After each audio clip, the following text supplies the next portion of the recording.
Boa noite, irmãos. Quero saudar a todos com a graça e a paz do Senhor Jesus. Amém? Abra sua Bíblia em Êxodo, capítulo 2. Êxodo, capítulo 2.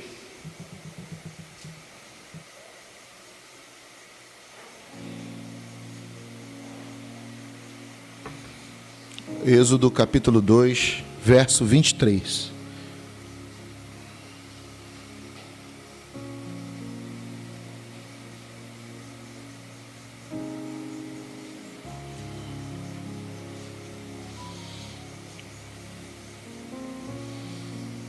Êxodo, capítulo 2, verso 23 ao verso 25.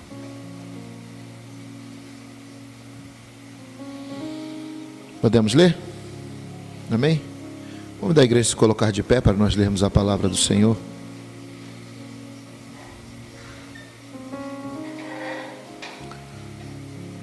E aconteceu que depois de muitos destes dias, morrendo o rei do Egito, que os filhos de Israel suspiraram por causa da servidão, e clamaram, e o seu clamor subiu a Deus por causa de sua servidão. E ouviu Deus o seu gemido, e lembrou-se Deus do seu concerto com Abraão, com Isaque e com Jacó.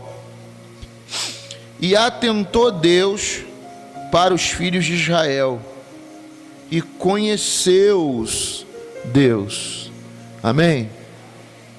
Nós vamos orar nesse instante, e esta oração nós vamos estar pedindo a Deus pela vida do pastor Edson Sales Alexandrino. Pastor Edson Sales Alexandrino é professor do Seminário Teológico Batista Norte Caxiense, é pastor da CIB em Parque Fluminense, e também é o nosso parceiro lá no projeto da Fazenda, onde nós estaremos realizando o Radical. E o pastor Edson Sales Alexandrino, nesse momento, ele se encontra internado no hospital da PM com Covid. E ele tem algumas comorbidades, e nós precisamos orar pela vida do pastor Edson. E não só pela vida do pastor Edson, mas também pela vida do pastor Silas Lima. Pastor Silas Lima, da Igreja Batista Nova Betânia, que foi submetido a uma cirurgia lá no INCA e teve que voltar à mesa de cirurgia, parece que no dia de hoje, para refazer parte desta cirurgia por causa de complicações. São irmãos que nesse instante carecem das nossas orações. Gostaria de também orar pelo Gilmar. Gilmar é tio da Sheila, ele está ali na clínica São José. Ele quase foi entubado hoje à tarde, não foi porque a esposa não permitiu, porque senão ele seria entubado hoje à tarde. Então carece também das nossas orações. E não somente esses, mas todos que nós conhecemos e que estão passando por essa situação difícil por conta dessa pandemia, por causa desse mal que tem assolado a todos nós. Tem assolado o mundo, as nações, tem assolado o nosso Brasil, a nossa cidade, o nosso município, e nós queremos nesse instante orar ao Senhor, suplicar a misericórdia do nosso Deus. Tem também a Nádia e o Ronaldo, parece que também estão com Covid. O pai da Nádia também estava precisando de tratamento médico. Não sei se tem mais alguém. Pastor Oliveira, lá da Ilha do Governador. Algum irmão tem mais alguém? Sim. 2 sobrinhos. Alguém mais? Pastor Márcio, esposa da Igreja Batista Mananciais. Débora, não entendi. Passos. Elaine perdeu a mãe, para que o Senhor possa confortar, né? Mais alguém? Flávia Martinelli, são cunhado e concunhado do pastor Bruno Conceição.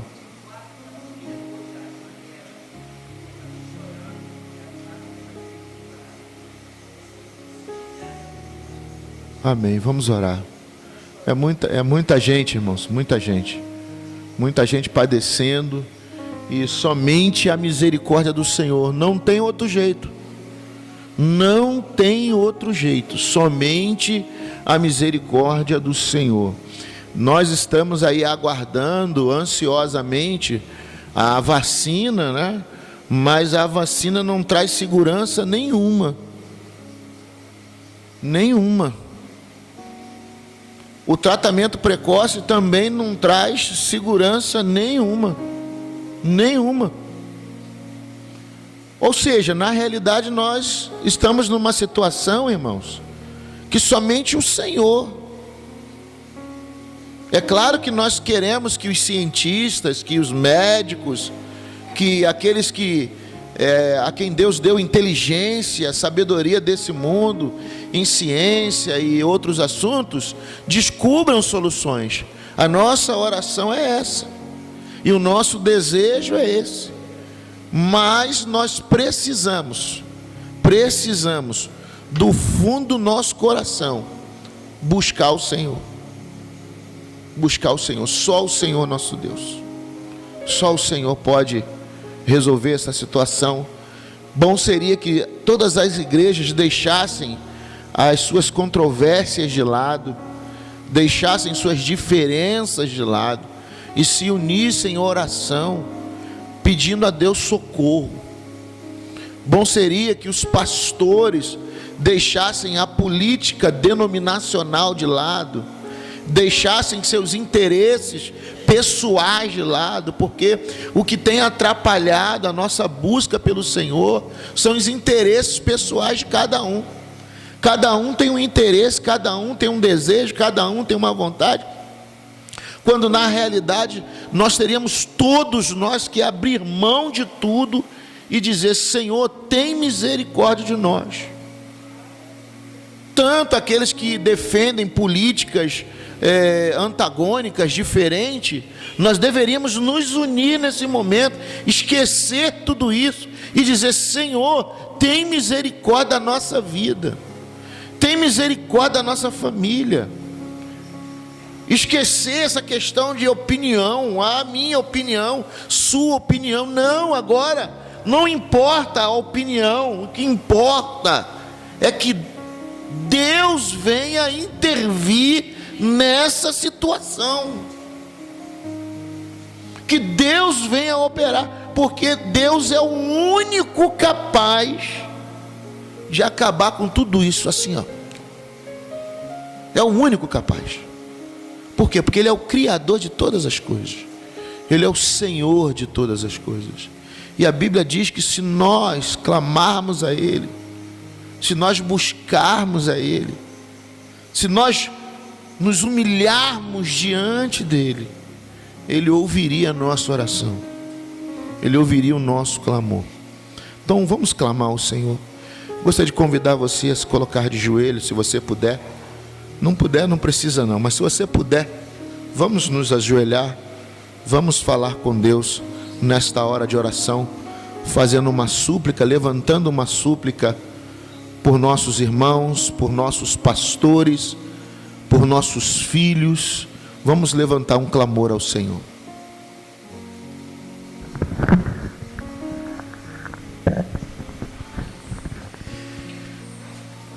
Querido Deus, amado Pai, Senhor, nesta hora nos prostramos, ó Deus, diante do Senhor. Ó Deus, estamos ajoelhados diante do Senhor, porque reconhecemos que só o Senhor é Deus. Reconhecemos que o Senhor é o soberano do universo, que o Senhor, ó Deus, controla e tem em suas mãos todas as coisas. Deus, nós queremos nesta hora, Senhor, pedir perdão pelos nossos pecados. Ó Deus, quantas vezes nós falamos coisas que não deveríamos, quantas vezes, ó Deus, nós pedimos ou falamos com o Senhor, pedindo coisas, ó Deus, mas pedindo coisas para os nossos deleites. Ó Deus, quantas vezes nós permitimos pensamentos maliciosos e maus, ó Deus, penetrarem, ó Deus, a nossa mente. Quantas vezes, ó Deus, tomamos atitudes desesperadas, ó Deus, atitudes precipitadas, Senhor. Ó Deus, tem misericórdia de nós. Ó Deus, tem misericórdia quando nós escolhemos, quando nós fazemos segundo a nossa vontade, porque sabemos, ó Deus, que somos pecadores e temos tendência, Senhor, a errar, a cometer pecados, a nos desviar da Tua presença. Deus, perdoa as nossas fraquezas. Deus, perdoa as nossas limitações. Deus, perdoa os pecados cometidos por nós, pastores. Deus, perdoa os pecados cometidos, ó Deus, pelos crentes. Deus, perdoa os pecados cometidos pelos políticos, ó Senhor. Deus, perdoa os pecados cometidos por todos os governantes, ó Deus, da nossa nação e deste mundo. Ó Deus, perdoa a soberba, a vaidade, Senhor. Deus, quantas vezes nós agimos, ó Deus, de maneira, ó Deus, soberba e vaidosa diante do Senhor, achando que somos alguma coisa, mas na realidade nós somos pó e cinza e dependemos da Tua misericórdia. Senhor amado, ó Deus, perdoa, Senhor, quando nós maquinamos o mal. Ó Deus, perdoa, Senhor, quando nós, ó Deus, agimos, Senhor, de maneira que não é do Teu agrado. Senhor, tem misericórdia. Nesta hora, Senhor, queremos suplicar, ó Deus, pela vida dos Teus filhos. Ó Deus, eu não vou lembrar aqui o nome de todos, mas o Senhor ouviu. Ó Deus, o Senhor ouviu quando pediram, quando clamaram. Toma nas Tuas mãos o pastor Edson Alexandrino. Toma nas Tuas mãos, Senhor, o pastor Márcio, esposa. Toma nas Tuas mãos o pastor Silas. Toma nas Tuas mãos o pastor lá da Ilha do Governador. Toma, Senhor, nas Tuas mãos as famílias, ó Deus, os jovens, a Nádia, o Ronaldo, ó Deus, o Edinaldo, Senhor. Toma nas Tuas mãos, Senhor, visita a Flávia, ó Deus, o Martinelli. Senhor, a família, Senhor, que está ali naquele hospital. Senhor, tem de misericórdia, Senhor. Oh Deus, nós sabemos que os médicos, ó Deus, a medicina, a ciência não encontrou ainda a resposta suficiente, Senhor. Por isso, ó Deus amado, nós pedimos ao Senhor, dá sabedoria, Senhor. Oh Deus, dá inteligência, Senhor. Oh Deus, mas acima de qualquer coisa, que o Senhor venha intervir com a Tua mão forte, com a Tua mão poderosa, sobre a nossa nação, sobre o nosso país, sobre o mundo, ó Deus, que carece da Tua misericórdia. Oh Deus vivo, Deus poderoso, nós clamamos a Ti nesta noite, Senhor. Nós pedimos ao Senhor nesta noite, porque só o Senhor é Deus. Só o Senhor pode curar. Só o Senhor pode libertar. Só o Senhor pode salvar. Oh Deus, nós clamamos pelo socorro que vem do Teu trono de graça. Jesus, filho de Davi, Tu disseste que estaria conosco todos os dias, até a consumação dos séculos. Por isso, Jesus amado, nós pedimos nesta hora que o Senhor venha intervir, ó Pai. Deus vivo, Deus poderoso, opera, Senhor, na vida, ó Deus, da Tua igreja, opera nos familiares, Senhor. Guarda-nos, ó Deus, livra-nos do mal, Senhor. Nos sustenta na Tua presença, Senhor. Oh Deus, nós só temos o Senhor, não temos a quem recorrer. Por isso nós suplicamos a Ti nesta hora, Senhor. Toma nossas vidas nas Tuas mãos. Toma a vida, Senhor, dos Teus filhos nas Tuas mãos. E nos guarda, Senhor. Nós Te adoramos, ó Deus. Nós Te adoramos porque ainda que nos falte tudo, o Senhor ainda é a nossa força.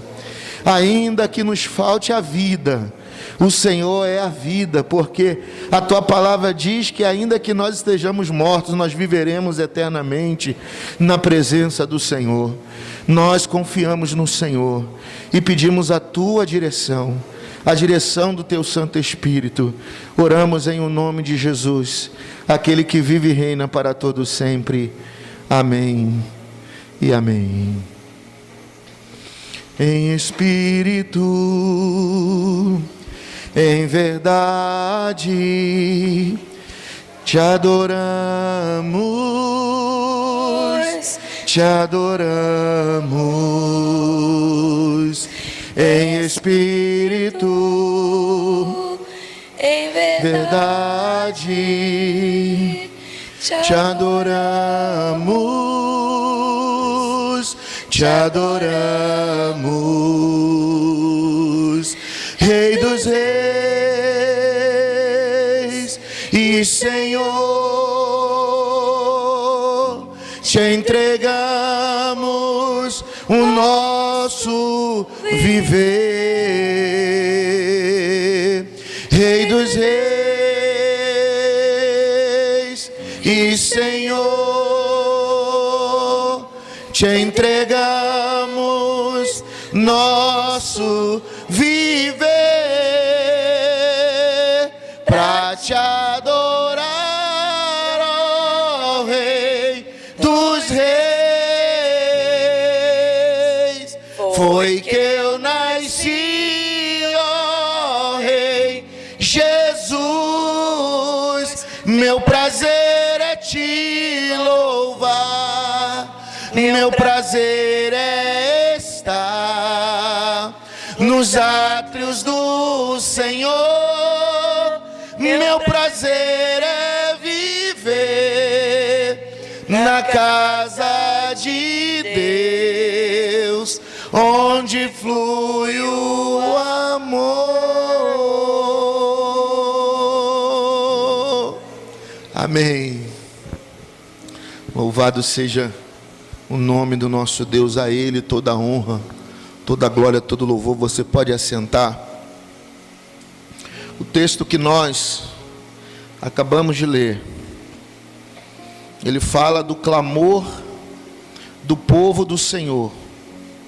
O povo de Deus estava no Egito, foi para lá por conta de uma fome, foi para lá por conta de um momento de dificuldade que estavam enfrentando, e aquela estadia se tornou num caos, em lamento, em pranto. Por quê?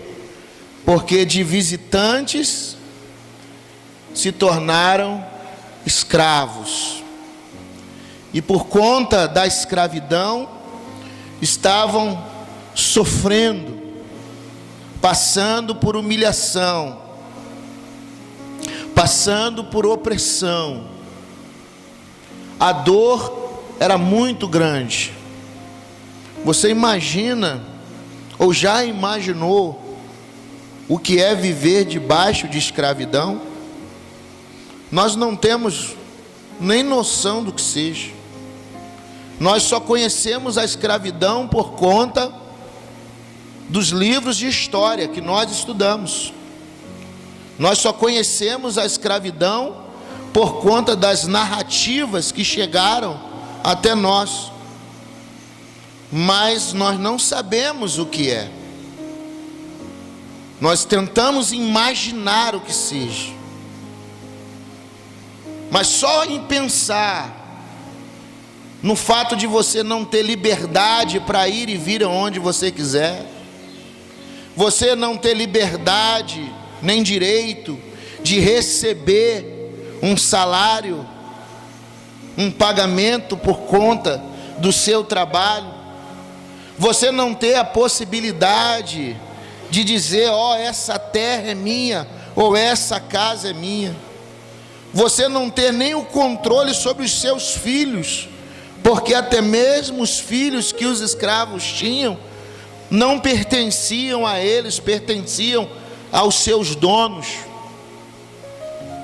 Fora isso, as questões de humilhação moral, humilhação sexual que atravessavam, que enfrentavam. As mulheres eram oprimidas, machucadas, feridas. Os homens eram obrigados a trabalhar forçosamente.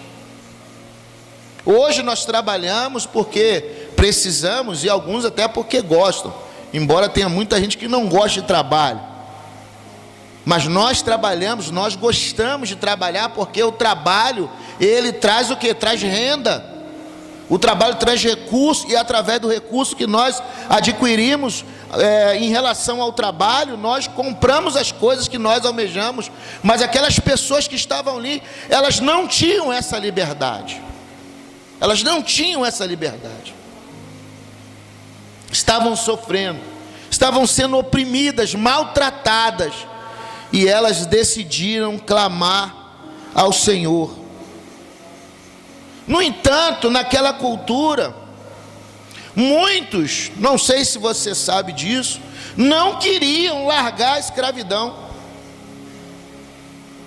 Muitos que viviam naquela época, que viviam ali no Egito, que não eram de Israel, e alguns que eram, não queriam largar a escravidão.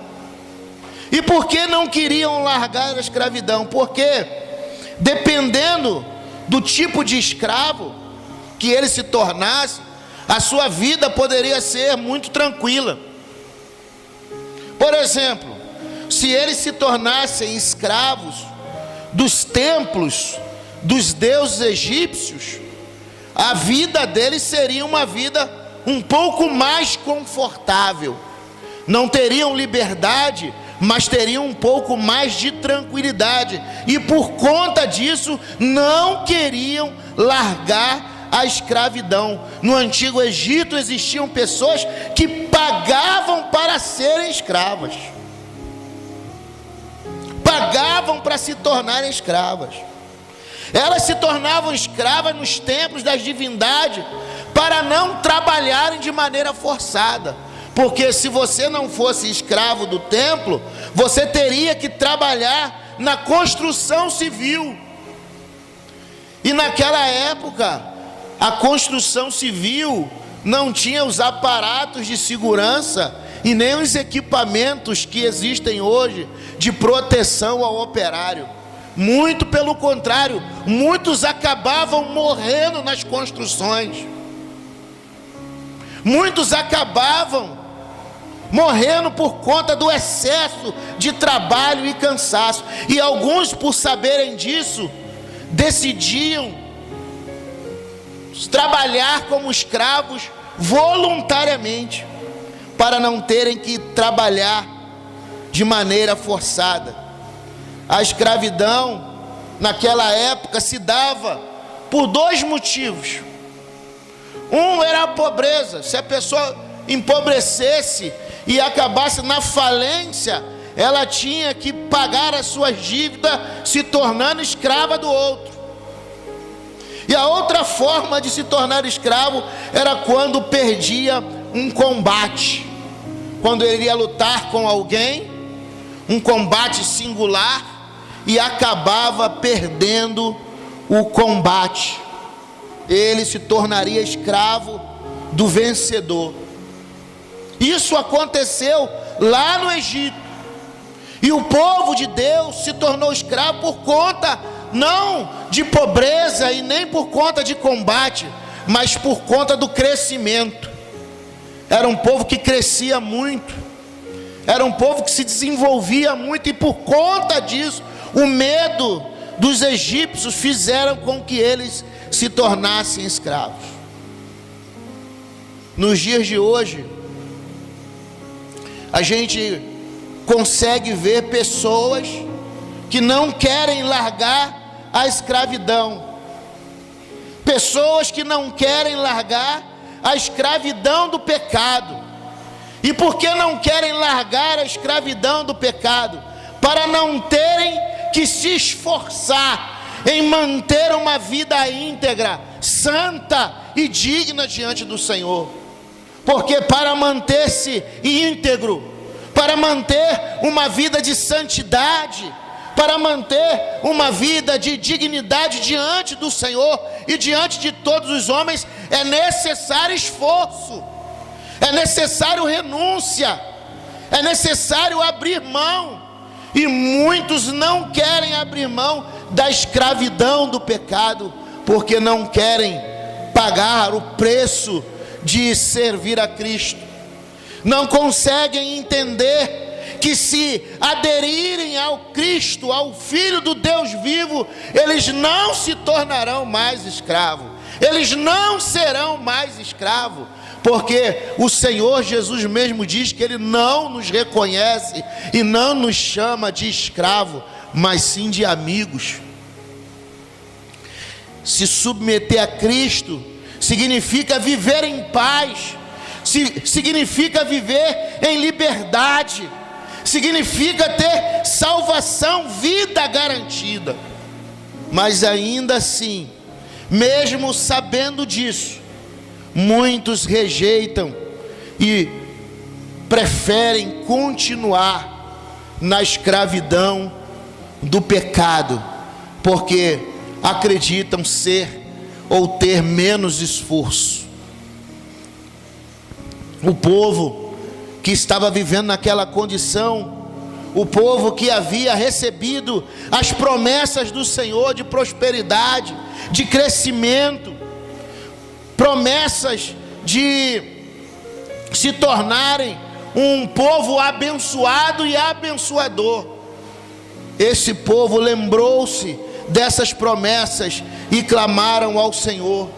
Esse povo lembrou-se do pacto, da aliança que seus pais fizeram com o Senhor, e por conta disso clamaram a Deus. E diz o texto que Deus ouviu o seu gemido. Deus ouviu quando eles estavam clamando, Deus ouviu quando eles estavam chorando, e Deus lembrou-se do seu concerto com Abraão, com Isaque e com Jacó. E por conta disso, Deus enviou o libertador. E da mesma forma e do mesmo jeito, hoje o Senhor nos enviou o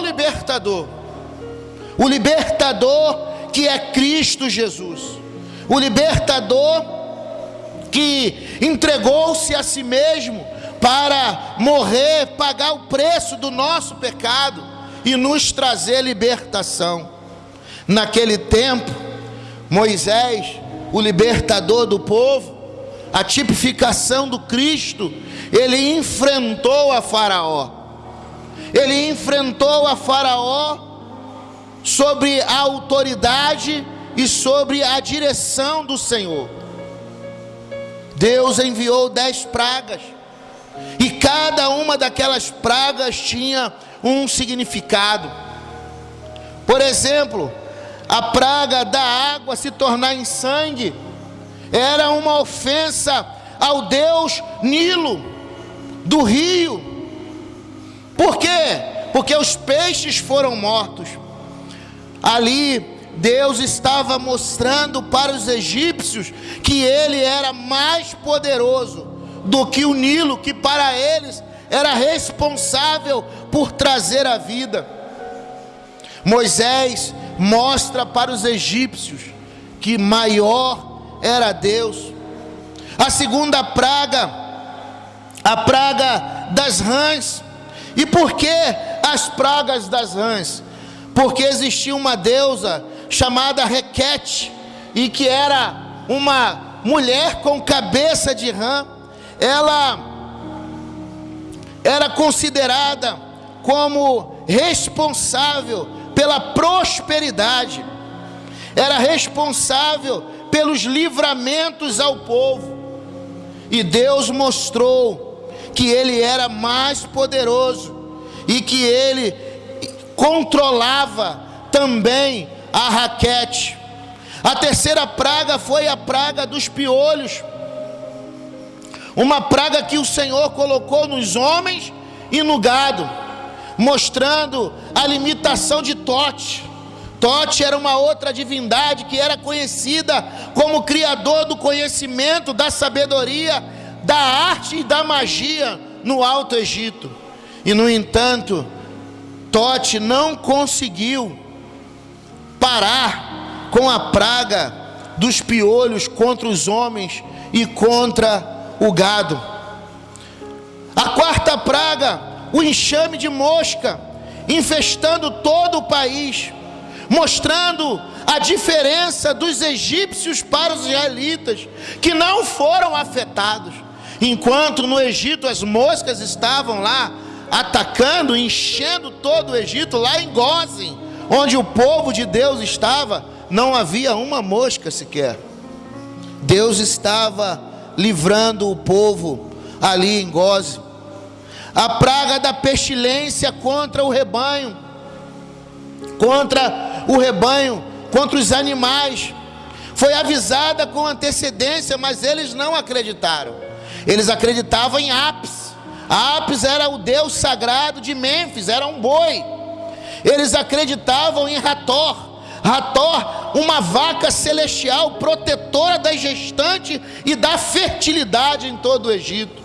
No entanto, todos aqueles animais sofreram com a pestilência, a praga das úlceras que atacou tanto os animais como os homens, a praga da chuva de pedra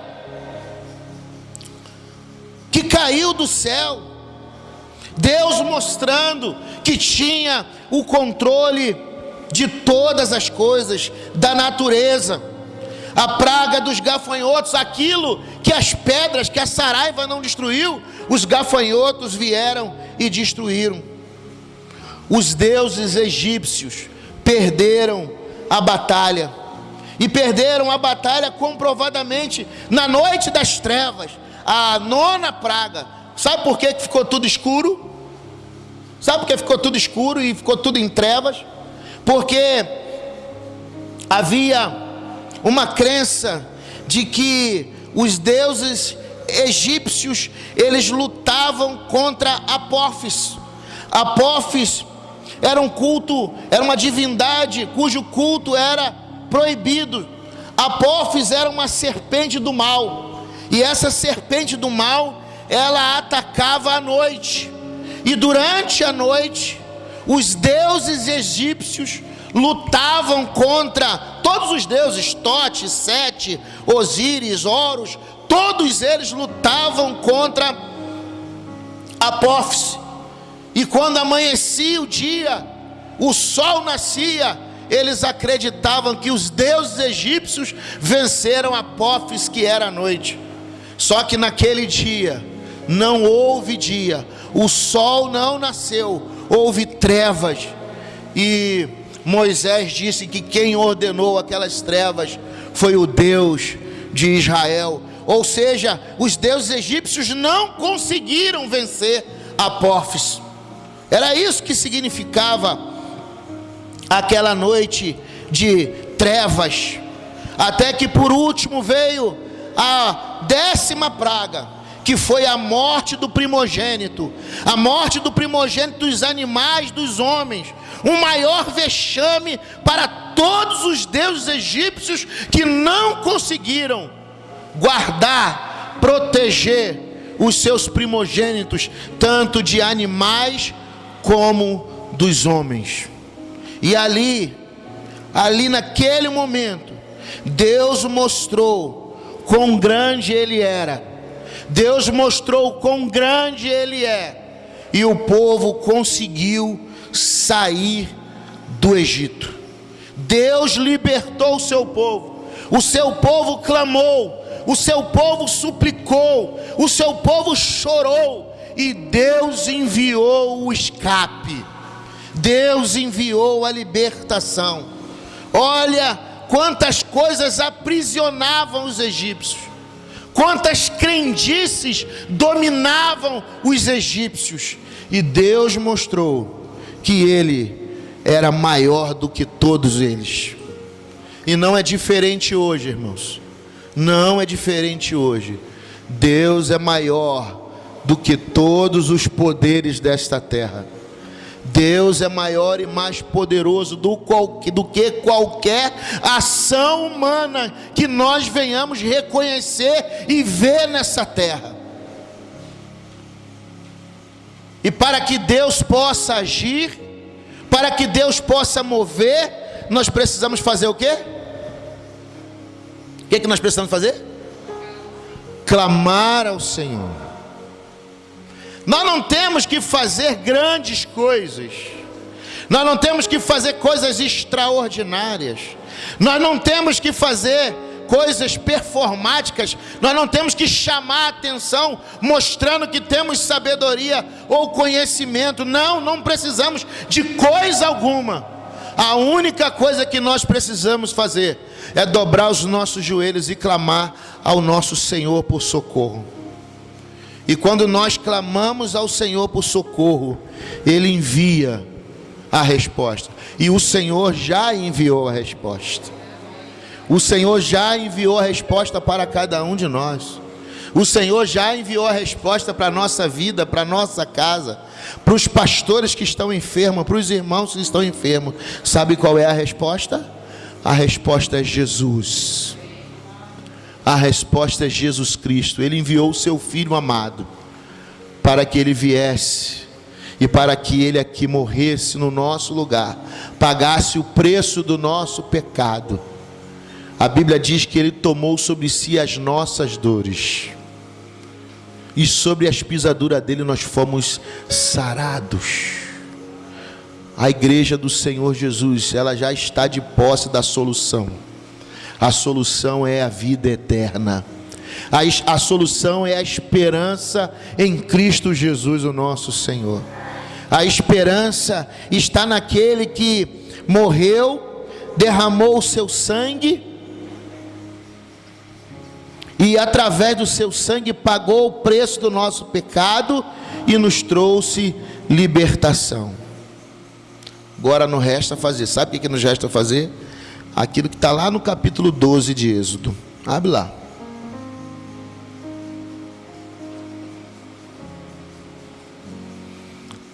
Capítulo 12 de Êxodo. Sabe o que está escrito aí no capítulo 12? A instituição da primeira Páscoa. E na instituição da primeira Páscoa, o povo tinha que tomar o quê? Um cordeiro. O povo tinha que tomar o cordeiro. O que nós temos que fazer? Tomar o cordeiro. Eis o Cordeiro de Deus que tira o pecado do mundo. Quem é o Cordeiro de Deus que tira o pecado do mundo? É Jesus Cristo. Nós precisamos tomar Cristo, tomar posse da presença de Jesus na nossa vida e confiar plenamente nele. Além de tomar posse do Cordeiro, o povo tinha que mostrar a marca do sangue do Cordeiro. O que nós precisamos fazer? Tomar o Cordeiro e mostrar a marca do sangue do Cordeiro que está em nós. A marca do sangue do Cordeiro que está em cada coração. Eles deveriam tomar o Cordeiro para si, marcar suas casas. E diz o texto lá no finalzinho do capítulo 12, que eles não poderiam esquecer disso. Eles não poderiam esquecer. Nós não podemos esquecer. Nós não podemos perder de vista o Cordeiro, Cristo, Jesus, o Senhor, o Salvador, aquele que se entregou por nós na cruz do Calvário, aquele que pagou o preço do nosso pecado, aquele que nos promete vida e vida em abundância. Nós precisamos trazer no nosso corpo, na nossa mente, no nosso coração, a marca desse Cordeiro. Nós precisamos anunciar e não deixar que este nome seja esquecido, porque diante deste nome todo joelho se dobrará e toda língua confessará que que Ele é o Senhor. Ele, Jesus Cristo, é o Senhor, e devemos pregar isso a tempo e fora de tempo. Pode vir tempestade, pode vir tormentas, podem vir pestilências, podem vir fome, podem vir nudez. Nós não podemos deixar de anunciar que Jesus Cristo é o Senhor, é o Cordeiro de Deus, e Ele é aquele que morreu no nosso lugar para nos dar vida e vida para todo sempre. É nisso que nós precisamos nos deter, clamarmos a Deus, suplicarmos ao Senhor, porque Ele já enviou o resgate, Ele já enviou a salvação, Ele já enviou a libertação, Ele já enviou a cura, e a cura se chama Jesus.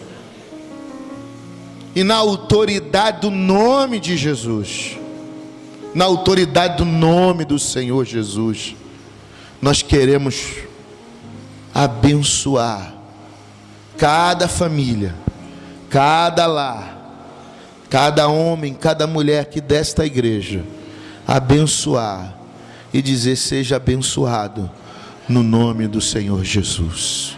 Não é no nome do pastor André, não é no nome da nossa denominação, mas é em nome de Jesus Cristo, a única resposta, a única solução. Nós podemos confiar em Jesus.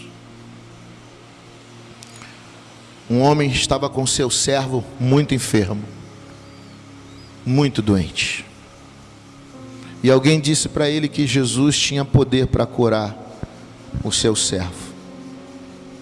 E ele foi procurar Jesus, e quando ele encontrou Jesus, ele disse: Senhor, eu vim aqui porque o meu servo está muito doente, e eu gostaria que o Senhor o curasse. E Jesus disse para aquele homem: olha, eu vou até a sua casa. E aquele homem prontamente disse para Jesus: Senhor, eu não sou digno de que tu entres na minha casa, mas eu sei que o Senhor tem autoridade, eu sei que o Senhor tem poder. Eu também sou um homem de autoridade. Eu digo para os meus soldados para que eles estejam indo, e eles vão, para que eles venham, ele vem. E também estou sujeito à autoridade. E eu creio, Senhor, que somente uma palavra tua, mandada daqui onde nós estamos, o meu servo lá vai ser curado. E naquele exato momento, o servo daquele homem foi curado. E o nosso Jesus, irmãos, Ele é o mesmo. Ele é o mesmo que curou o servo daquele homem. E apenas com uma palavra do nosso Jesus, o pastor Edson Alexandrino pode ser curado. O pastor Silas Lima pode ser curado. O Gilmar pode ser curado. A Flávia, o Martinelli pode ser curado. Os demais pastores, pastor Márcio, sua esposa, podem ser curados. Apenas com uma palavra do nosso Senhor. Se nós aqui clamarmos, se nós aqui suplicarmos e falarmos: Senhor, tem misericórdia, Senhor, nós dependemos de Ti, nós não temos a quem recorrer. O povo de Israel lá no Egito, naquele momento ali, eles não tinham a quem recorrer. José havia morrido, ninguém mais lembrava de José. Faraó, que havia colocado José naquele posto de comando, havia morrido. Um outro faraó estava governando, um faraó que não conhecia a José e não conhecia os atos do outro faraó, não quis saber, não quis conhecer. O povo não tinha a quem recorrer. E a única pessoa a quem eles podiam falar e suplicar era o Senhor Deus de Israel, de Abraão, de Isaque e de Jacó. E eles clamaram, eles suplicaram. Diz o texto que o Senhor ouviu o seu clamor, o Senhor ouviu a sua petição. E se nós também clamarmos, se nós também suplicarmos, da mesma forma o nosso Deus vai ouvir. E o Senhor Jesus, Ele pode liberar uma palavra agora, nesse instante, uma palavra de cura e uma palavra de libertação, se você crer do fundo do seu coração. Amém? Creia no Senhor. Nós cremos no Senhor. E ainda que a figueira não floresça, ainda que tudo dê errado, ainda que os nossos bens sejam levados, ainda que nós venhamos perder tudo, nós não deixaremos de exaltar, de glorificar o nome desse Deus. Amém? Vamos louvar o Senhor.